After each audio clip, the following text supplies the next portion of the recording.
নতুন বাংলাদেশে গণতন্ত্র ফিরে আসুক। বলেছিলাম যে বাংলাদেশে কোনো স্বৈরাচার থাকতে পারবে না, যে বাংলাদেশ, নতুন যে বাংলাদেশ, যে ছাত্র জনতা তাদের জীবনের রক্তের বিনিময়ে সৃষ্টি করেছে, সেই নতুন বাংলাদেশে গণতন্ত্র ফিরে আসুক।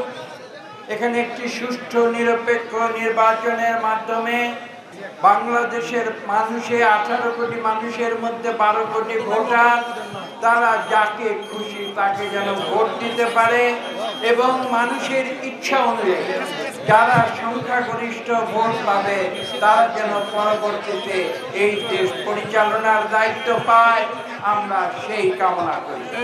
এই নরসিংদীতে 19 জুলাই 2024 সাল, সেদিন এখানে কারা নরসিংদী জেল ভেঙে এখানে অন্যায়ভাবে যাদেরকে এই জেলে আবদ্ধ করে রাখা হয়েছিল তাদের মুক্ত করেছিল ছাত্র জনতা, এবং সেখানে তারা জীবন দিয়েছিল, রক্ত দিয়ে তারা বাংলাদেশে মানুষের অধিকার প্রতিষ্ঠা করেছিল।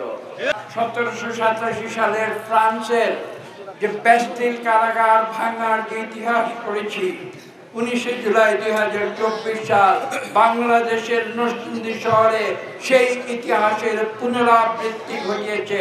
এবং আমি সেই 19 জুলাই বলেছিলাম যে বাংলাদেশে কোনো স্বৈরাচার থাকতে পারবে না। মানুষের যে অধিকার, সেই অধিকারের চেয়ে বড় কোনো অধিকার পৃথিবীতে নাই। আমরা মানুষ হিসাবে মানুষের অধিকার নিয়ে, অর্থনৈতিক, সামাজিক এবং রাজনৈতিক অধিকার নিয়ে আমরা পৃথিবীতে মাথা উঁচু করে বাস করতে চাই। পৃথিবীর মানুষ দেখুক যে বাংলাদেশের মানুষ গণতন্ত্র আনতে জানে।